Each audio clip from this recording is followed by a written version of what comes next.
At 8:17 on a Monday morning, my 17-year-old sister's college account showed a balance of 93 cents.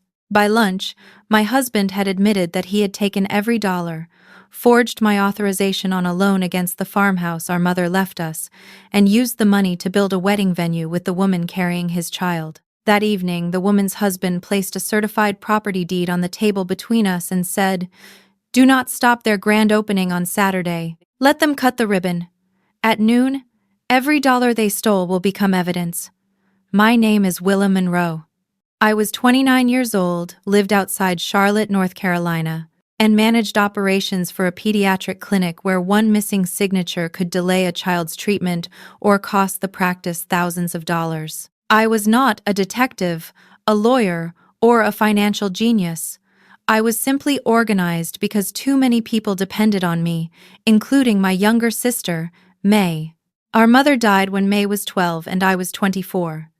She left us a modest farmhouse, 12 acres of land, and a life insurance account intended to cover May's education. I became May's legal guardian, and for 5 years I treated that money as untouchable. My husband, Eric, knew that. He had watched me turn down vacations, postpone renovations, and drive the same dented Honda because I wanted May to graduate without debt. That Monday, May was upstairs finishing an online chemistry assignment, while I sat at the kitchen table preparing to pay the enrollment deposit for the University of North Carolina. The account should have contained $214,000. Instead, the screen showed 93 cents and 3 outgoing transfers I had never authorized. I did not scream. I downloaded the statements, took screenshots showing the time and destination of each transfer, unplugged the small external drive where I stored our legal records, and called the bank's fraud department from my work phone. While I was waiting for an agent, I froze my credit and May's credit, changed every password connected to the trust, and emailed copies of the records to our family attorney. I had just finished when Eric walked through the back door carrying a garment bag and a cardboard tray with 2 expensive coffees. He looked at my laptop, then at my face, and sighed as though I had inconvenienced him by discovering the theft too early. "I was going to explain tonight," he said. "Explain why May has 93 cents left for college," I asked. He set the coffees on the counter, removed his watch, and laid it beside them. His movements were calm, rehearsed. "I use the account as temporary capital. The money is not gone. It is invested." "Where?" "In Bellweather House." I knew the name. For 8 months, Eric had been supervising the restoration of an old riverside estate outside Belmont. He called it the biggest contract his construction company had ever won. The property was being transformed into an upscale wedding venue with guest cottages, a glass conservatory, and a ballroom overlooking the Catawba River. I had seen renderings on his phone, but I had never met the owner. "You transferred my sister's education fund into a construction project," I asked. "Our project," he corrected. "Mine and Jade's." The name made my skin go cold. Jade Lawson was a luxury event planner who had hired Eric's company for the renovation. She was always calling during dinner, always having emergencies that required him to stay at the site overnight, always appearing in photographs beside him with one hand resting lightly on his arm. Eric reached for one of the coffees and took a slow drink. "Jade and I are together," he said. "She is pregnant. We are going to run Bellweather House as partners, and I am filing for divorce." For a few seconds, I heard nothing but the refrigerator humming behind me. Then May's bedroom floor creaked overhead, reminding me that I could not fall apart in the kitchen. "You stole from a minor," I said. "Do not make it sound criminal," Eric replied. "The money became available because you named me as an emergency administrator when your attorney updated the trust after we married. Emergency access required my written approval." His expression changed, not with guilt, but with irritation. "You approved it!" I stared at him. "No, I did not." He pulled a folded document from his garment bag and slid it across the counter. My name appeared at the bottom beside an electronic signature, authorizing the transfer of the entire account into a business escrow. The date showed the previous Thursday at 2:43 in the afternoon. I had been at the clinic then, in a meeting with 7 department heads, and the building's security system could prove it. Eric watched me read the document and smiled. You sign so many things at work, Willa. Maybe you forgot. I placed the paper inside a clear folder without touching the signature block. What else did you forge? His smile tightened. Be careful. What else? I repeated. He leaned forward. The farmhouse is collateral on the venue loan. The bank wanted additional security before releasing the final construction draw, so I used the land. The property has no mortgage. It was wasted equity. The farmhouse had belonged to our mother's parents before it belonged to her. May and I had painted the kitchen together after the funeral because neither of us could bear to sleep. Our father's height marks were still penciled inside the pantry door. My name and May's name are on that deed, I said. You cannot pledge it without us. The bank has the documents it needs. Forged documents. Documents you will have a difficult time challenging after the venue opens and the money starts coming in. He picked up his watch and fastened it around his wrist. Jade and I will be staying here until the guest cottage is ready. I need you and May to clear the upstairs rooms by Friday. My mother and Brooke are coming this afternoon to help pack. I almost laughed because the arrogance of it was so complete. He had stolen a child's future, pledged dead people's land, impregnated another man's wife, and still believed I would spend the week folding towels for him. You are not moving Jade into this house, I said. You will not remove one item, and you will not enter any account connected to May again.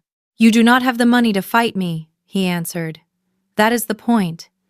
He took the second coffee, picked up the garment bag, and headed toward the door. Before leaving, he looked back and said, For once in your life, stop acting like everyone needs your permission. Some of us are building something bigger than your little family rules.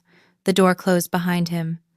I waited until his truck left the driveway, then called my attorney again. By the time Eric's mother and sister arrived 2 hours later with packing tape, storage bins, and a decorator, the bank had frozen the remaining linked accounts. My attorney had filed an emergency notice disputing the transfers and lien, and a deputy was already on the way to document unauthorized entry. Celia, my mother-in-law, marched into the living room with the confidence of a woman entering property she had purchased. Let us make this civilized, she said. Eric finally has a chance to build a real legacy. Brooke went straight to the mantel and lifted my mother's framed photograph. I took it from her hands and said, Put down anything that belongs to me or May. Celia smiled without warmth. You should be grateful he found a woman willing to give him a family. May is his family. May is your responsibility, she said. Jade is carrying his son. The deputy entered behind them before I could answer. Their expressions changed instantly. I explained that they had arrived to remove property without my consent. Celia protested that Eric had given them permission, but the deputy told them Eric could not authorize the removal of items that did not belong solely to him. Brooke began recording me with her phone, whispering that I was bitter and unstable. I let her record. Then I handed the deputy copies of the disputed transfers and asked him to note that Celia had referred to Bellweather House as Eric's legacy. As they left, Celia turned at the doorway and said, Saturday, when that venue opens, everyone will see who won. I looked at the cardboard boxes they had abandoned in my hallway and answered, Make sure you arrive early. That evening, after May had fallen asleep on my bed with her chemistry notes spread across the quilt, I received a text from an unknown number. The message contained only a photograph of a certified deed and 6 words. Your husband altered the legal description. 10 minutes later, a second message arrived with the address of a 24-hour diner near the county courthouse. I sent the information to my attorney, shared my location with a friend, and drove there with the external drive locked in my bag. The man waiting in the back booth stood when I approached. He looked to be in his early 30s, with a tired face, rolled shirt sleeves, and the stillness of someone who had spent days trying not to reveal what he knew. Willa Monroe? He asked. Who are you? Noah Lawson. Jade is my wife. He did not offer his hand. Instead, he gestured toward the seat across from him and placed a thick envelope on the table. I know about Eric. I know about the baby, the venue, and your sister's money. I also know they stole far more than you have found. I remained standing. How did you get my number? Your attorney's office called the title company where I work. I am a commercial title examiner. Your dispute reached my desk because Bellweather House is scheduled to receive its final loan draw on Saturday morning.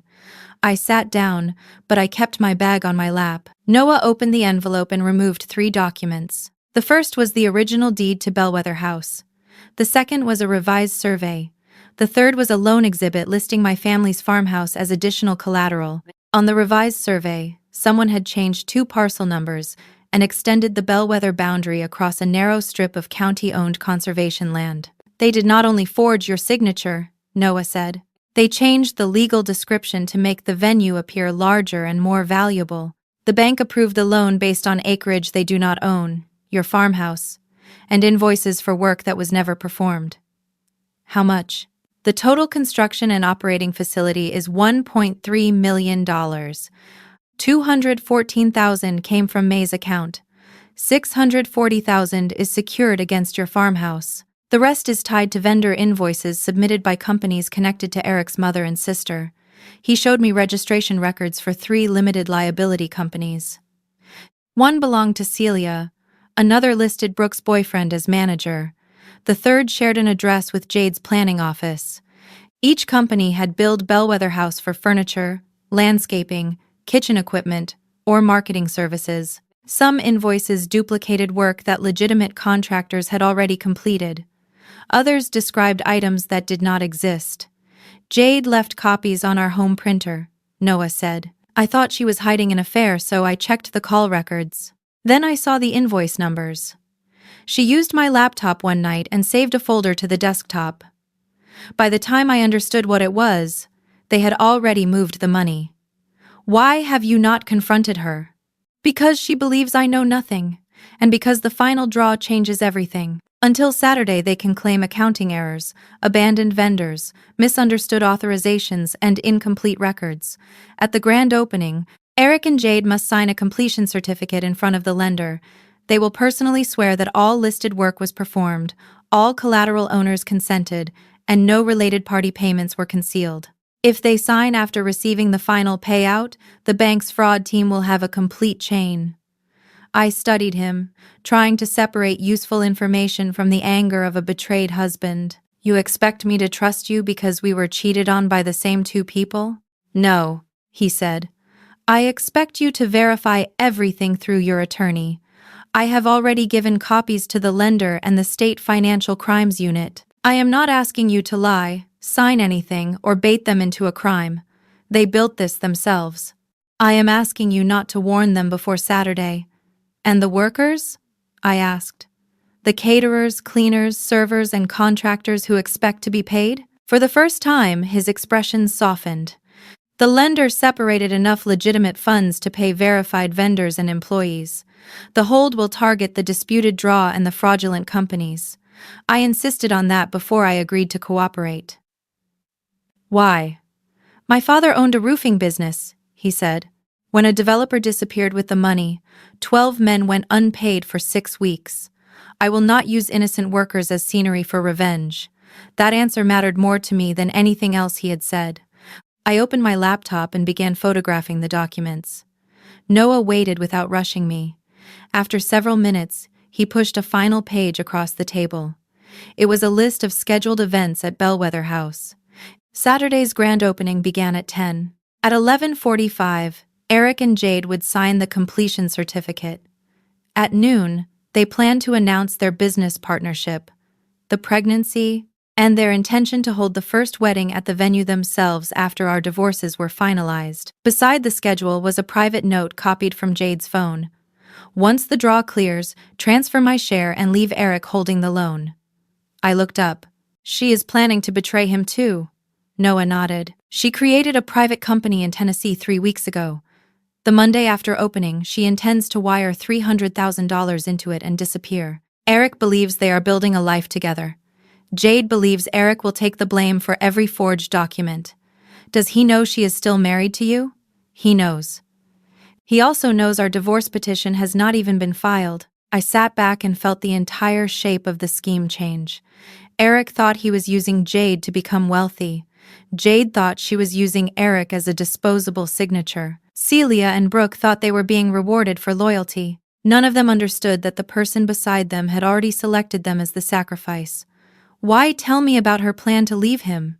I asked. "Because if she runs before Saturday, the bank loses its cleanest evidence and your sister's money becomes harder to trace. Eric will claim Jade controlled everything. Jade will claim Eric forged everything. They will spend years pointing at each other while the assets vanish. I want the truth fixed in place before they start running." My phone vibrated. It was my attorney confirming that the deed documents Noah had sent were authentic and asking me to bring everything to her office at 8 the next morning. I closed the laptop. "I will not warn Eric," I said, "but I am not doing this for your marriage, your pride, or your revenge. Neither am I. I am doing it for May." Noah gathered the documents and slid the originals back into the envelope. "Then we want the same thing." As I stood to leave, he said, "There is one more reason they invited you to the opening." Eric's attorney prepared a release. "They want you to sign away your claim to the farmhouse in exchange for $10,000. I almost smiled. He stole $214,000 from a teenager and thinks I will sell her home for 10. He thinks you are desperate. Let him. The next morning, my attorney, Danielle Brooks, closed her office door, placed Noah's records beside mine, and spent almost an hour verifying every page before she allowed anyone to discuss strategy. 2 investigators joined us, one from the lender's internal fraud unit and one assigned to the State Financial Crimes Division. They did not speak like people in a revenge story. They spoke carefully, asked the same questions more than once, and refused to assume anything they could document. That steadiness gave me more confidence than promises of destruction ever could. I showed them the trust statements, the forged authorization, the timeline from the clinic's security system, the email alerts Eric had redirected, and a text from Celia telling me that the money had been put to better use. Noah provided Jade's invoice folder, the altered survey, the hidden company registration, and messages discussing the final draw. Danielle made the most important point of the day. "Willa and Noah are victims and witnesses," she told the investigators. "They are not participants in a trap. They will not edit documents, misrepresent facts, or encourage additional criminal conduct." The bank investigator agreed. "We only need Eric and Jade to complete the transaction they already scheduled." The plan was simple because the strongest evidence usually is. The bank would allow the grand opening to proceed and release no new money beyond protected vendor payments. Eric and Jade would be presented with the standard completion certificate they had already agreed to sign. The certificate required them to confirm that all collateral owners had consented and that every invoice reflected real work. Once they signed, the bank would freeze the disputed accounts and terminate the facility. Investigators would execute search warrants that had already been prepared using evidence collected independently of me. I would attend because Eric had demanded that I sign his release in person, but Danielle would accompany me and prevent any document from being slipped past us. Noah would attend as Jade's legal spouse and as a cooperating witness, but he would not confront her until the investigators were ready. There was no secret marriage, no invented legal loophole, and no promise that everything would be repaired overnight. Danielle warned me that restoring May's money could take months. The title dispute over the farmhouse could take longer. "I need you to understand that an arrest is not reimbursement," she said. "It is the beginning of a process." "I understand," I replied. "I just want the process to begin before they move the money again." When the meeting ended, I drove home and found May sitting at the kitchen table with the college acceptance packet in front of her. Someone from the bank had called her because her name appeared on the trust. She knew the account had been emptied.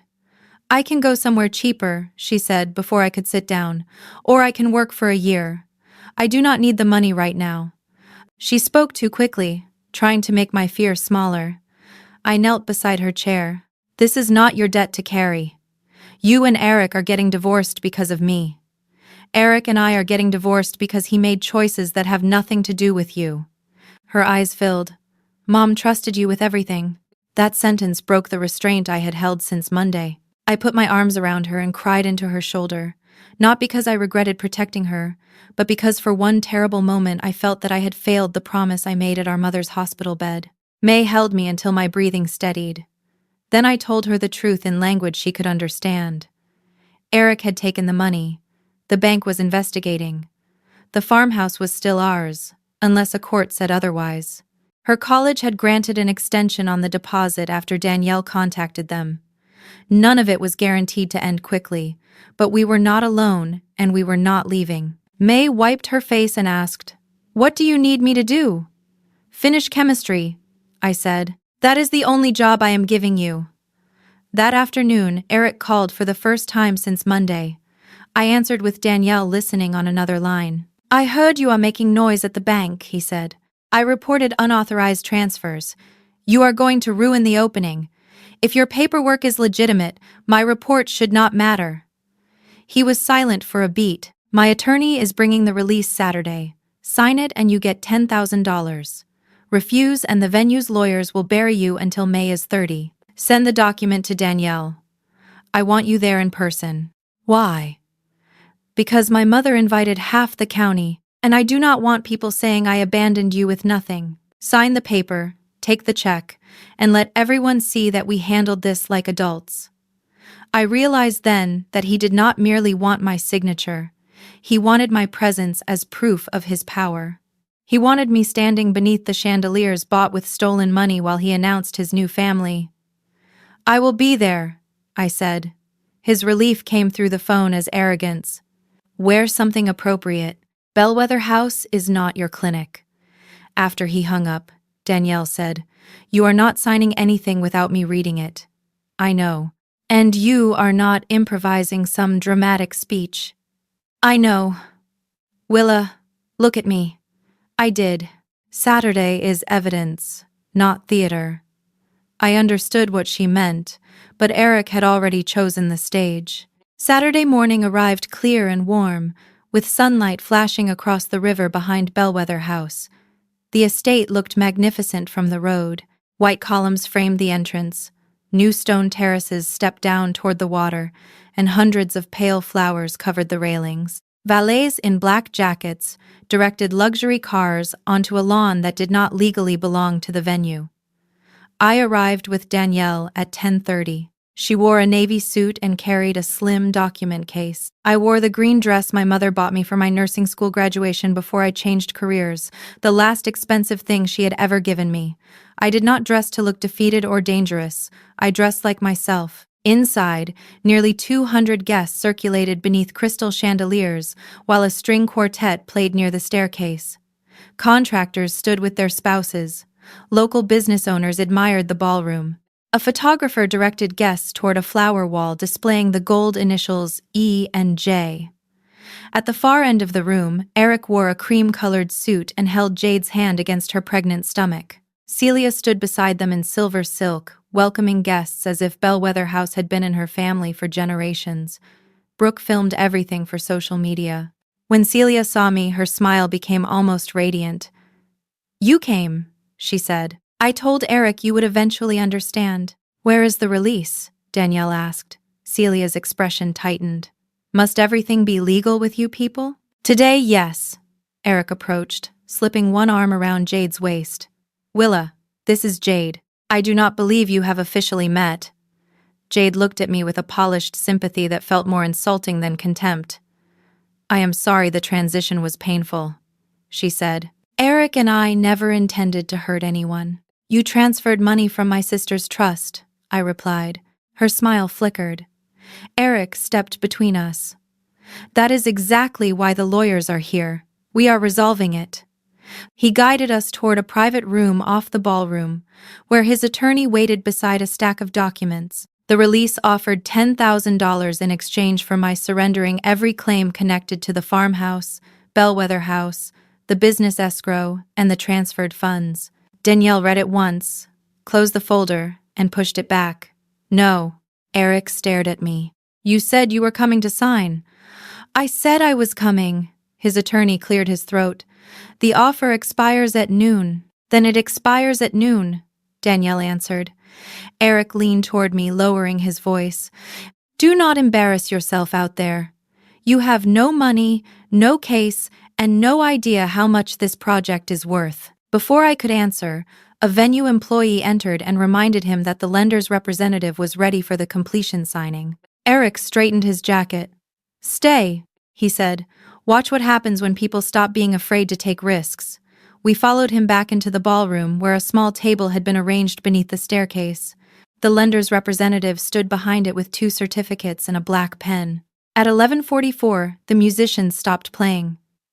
Celia tapped a spoon against her glass and asked everyone to gather. She gave a speech about ambition, family loyalty, and Eric's courage in choosing a better future. Brooke filmed from the front row. Then Eric spoke about transforming an abandoned estate into the region's premier wedding destination. He thanked his mother, his sister, and Jade. He did not mention the contractors who had worked through winter or the vendors waiting to be paid.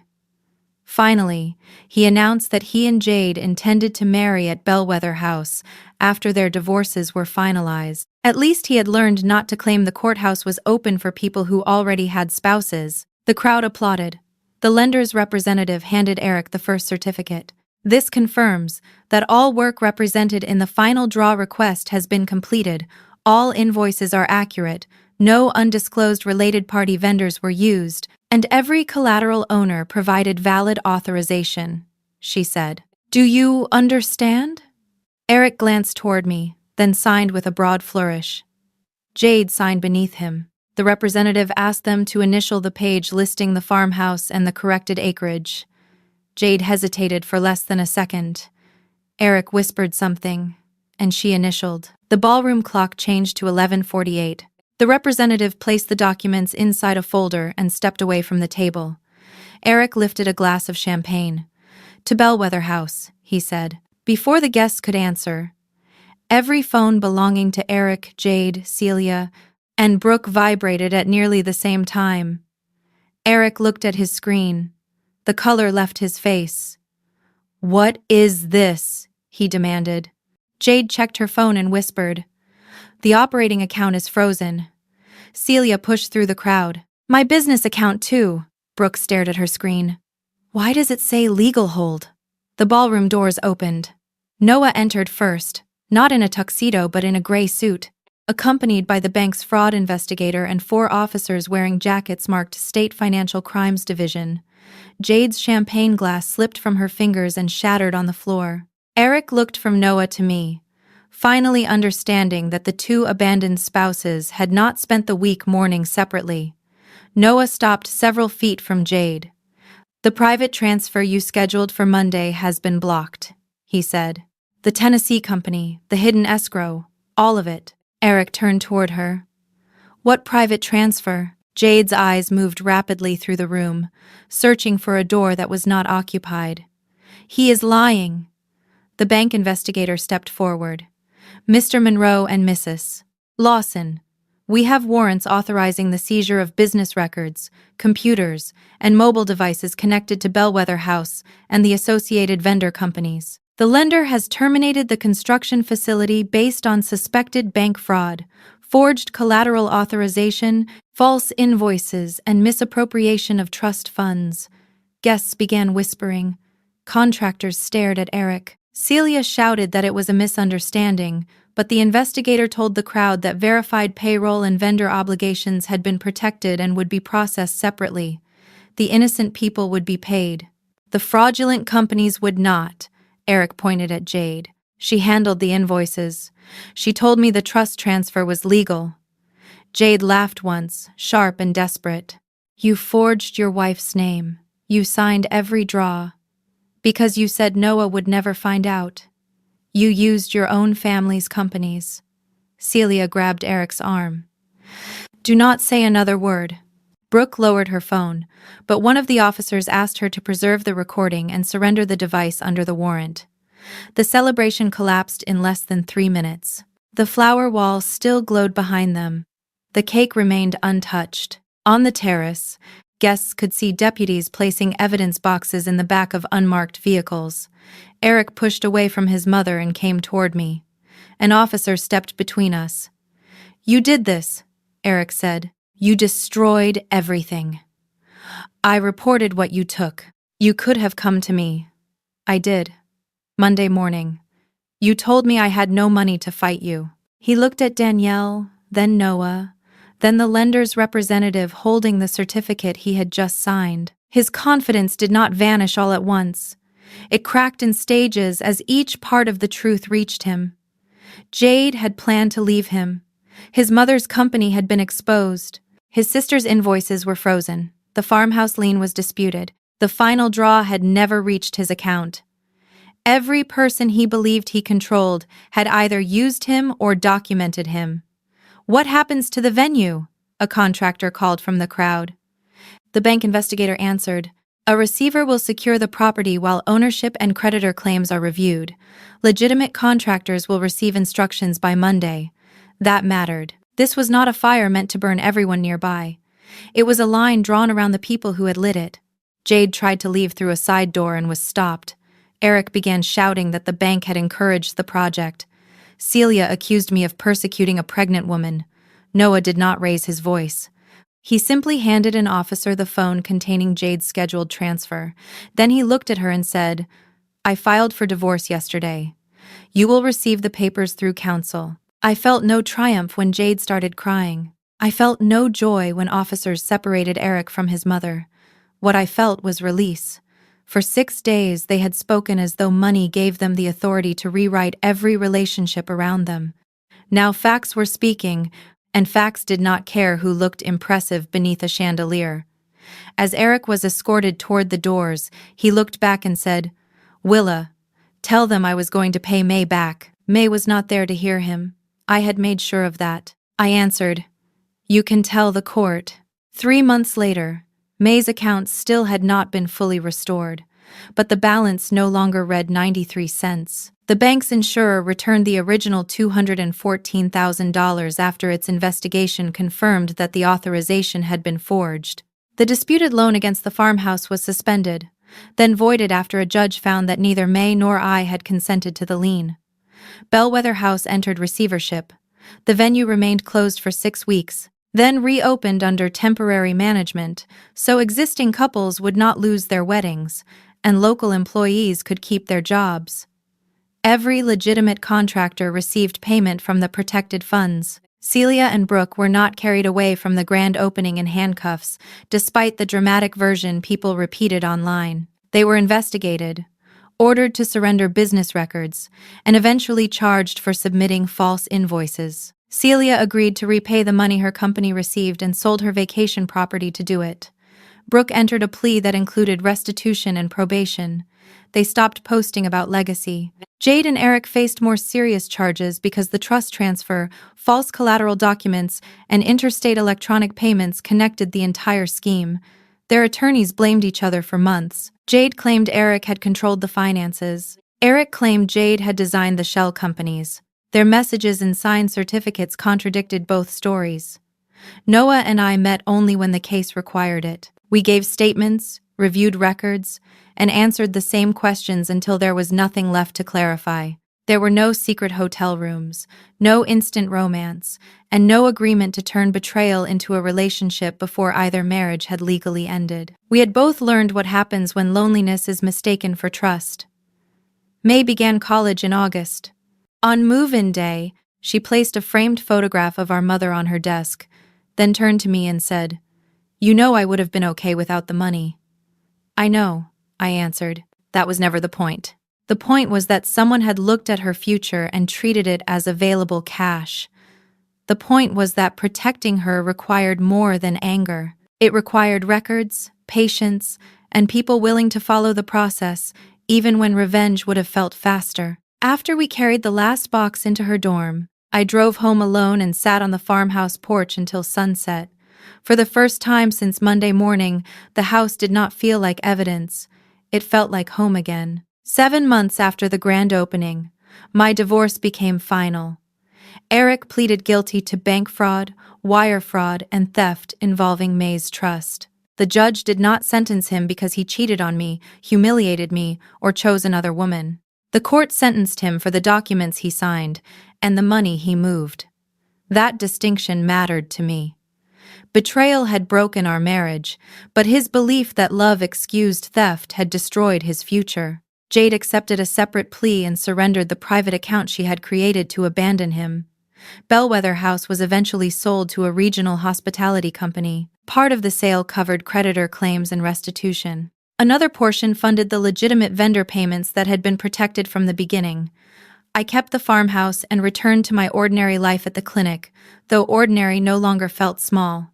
I opened an account in my name only, created a separate emergency fund for May, and stored every important document where no spouse, relative, or business partner could reach it without my knowledge. Trust, I learned, was not the same as blindness. Love did not require surrendering access to your own life. In October, Noah called and asked whether I would meet him at the diner where he had first shown me the altered deed. Our divorces were final by then. The investigations had ended. When I arrived, there was no envelope on the table, no secret evidence, and no plan requiring either of us to pretend we were stronger than we felt. He had ordered coffee and 2 slices of apple pie. "I thought we could try one conversation that is not about forged documents," he said. "That sounds risky," I replied. "Manageable risk? Possibly." We talked until the diner switched off half its lights. He told me about his father's roofing crew, his plan to start an independent title consulting firm, and the shame he had carried because he missed what Jade was doing inside their own home.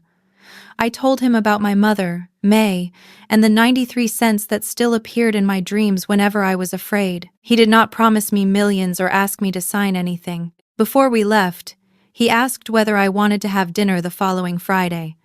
I said yes, because I wanted to, not because I needed rescue, revenge, or a witness. As I drove back toward the farmhouse, I passed the road leading to Bellweather House. The new owners had changed the name, removed Eric and Jade's gold initials, and placed a modest sign near the entrance. The building was still there, but the story they had tried to build around it was gone. The morning Eric emptied May's account, he believed he had stolen our future. All he had really done was leave a trail, and every forged signature, false invoice, and arrogant promise led straight back to him.